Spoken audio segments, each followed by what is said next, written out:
Assalamualaikum warahmatullahi wabarakatuh. Beberapa faktor penyebab KDRT ataupun kekerasan dalam rumah tangga ini biasanya dilatar belakangi oleh persoalan ekonomi, orang ketiga, atau faktor sosial budaya. Dalam Undang-Undang Nomor 23 Tahun 2004 dilarang melakukan KDRT dalam 4 bentuk. Pertama, kekerasan fisik. Pemukulan, melukai, hingga mencederai anggota tubuh ini termasuk ke dalam kategori kekerasan fisik. Sama tuh seperti yang dialami oleh Lesti yang katanya dipukul, dicekik, dibanting oleh suaminya Bilar. Kedua, kekerasan psikis. Perbuatan yang mengakibatkan rasa ketakutan, hilangnya kepercayaan diri, rasa tidak berdaya dalam melakukan berbagai tindakan.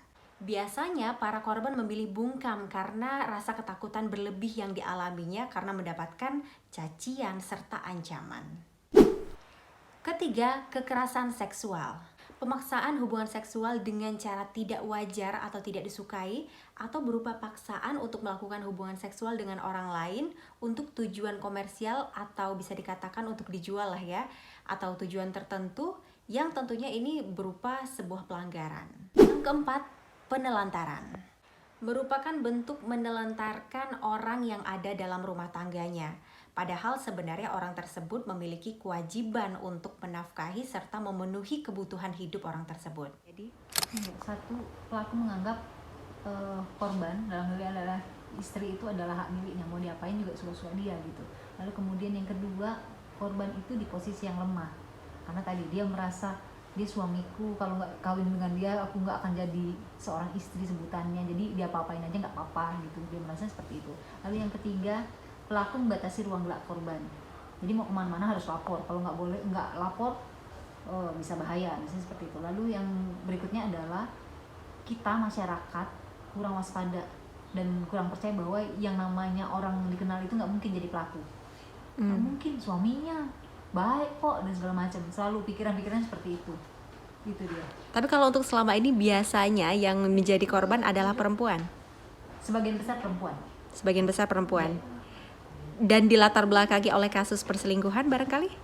Banyak sebenarnya. Banyak tidak juga hanya ya. Perselingkuhan, mungkin kalau misalnya perselingkuhan mereka masih bisa memaafkan ya.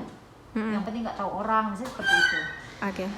Jadi yang parah itu ketika misalnya dia ngalaminya fisik, lebam sana lebam sini. Kan kalau ditanya kan bingung ya jawabnya apa, kan nggak mungkin ketimpa lemari misalnya seperti itu, nggak mungkin. Iya. Jadi kalau misalnya pasangan yang selingkuh dia masih bisa diem, pasangan yang ngasih nafkah dia masih bisa diem. Tapi kalau misalnya tadi pasangannya melakukan kekerasan sampai patah-patah, dia sebenarnya diem, tapi orang-orang di sekitar yang melihat kondisi dia itu nggak bisa diem.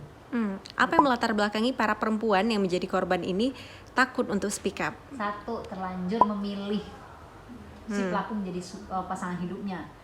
Padahal keluarga sudah menyetop itu, jangan pilih dia, yang lain aja. Karena waktu itu cinta-cintanya udahlah terjadi.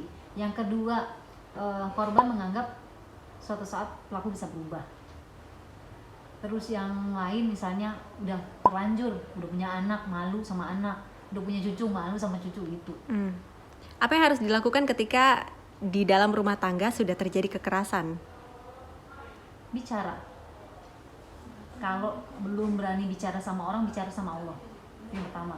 Lalu kemudian akses lembaga layanan. Bisa ke kantor Cahaya Perempuan WCC atau ke UPTD PPA. Itu milik pemerintah.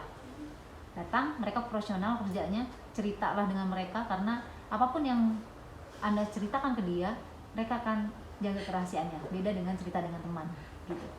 Itu langkah yang harus diambil ya ketika rumah tangga sudah tidak sehat lagi. Iya. Bicara mengenai ancaman maksimal ataupun hukuman bagi para pelaku KDRT apa nih?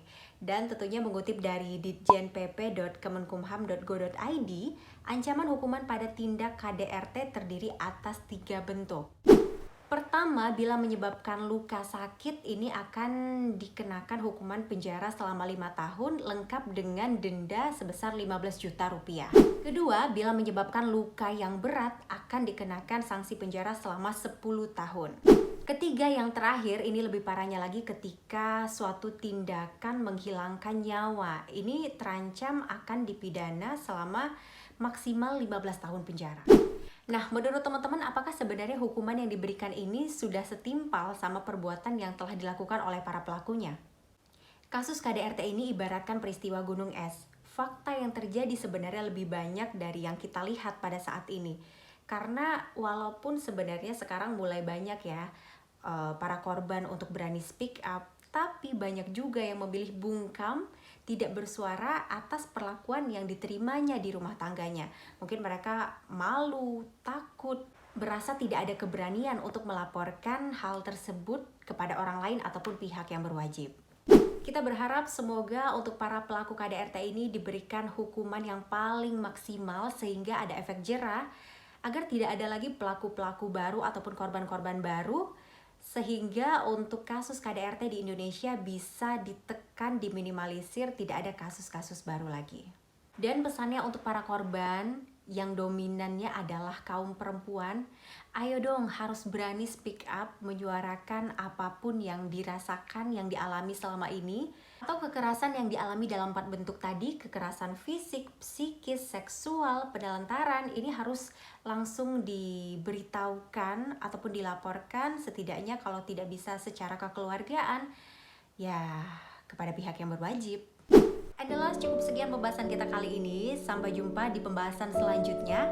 Bye bye. Wassalamualaikum warahmatullahi wabarakatuh.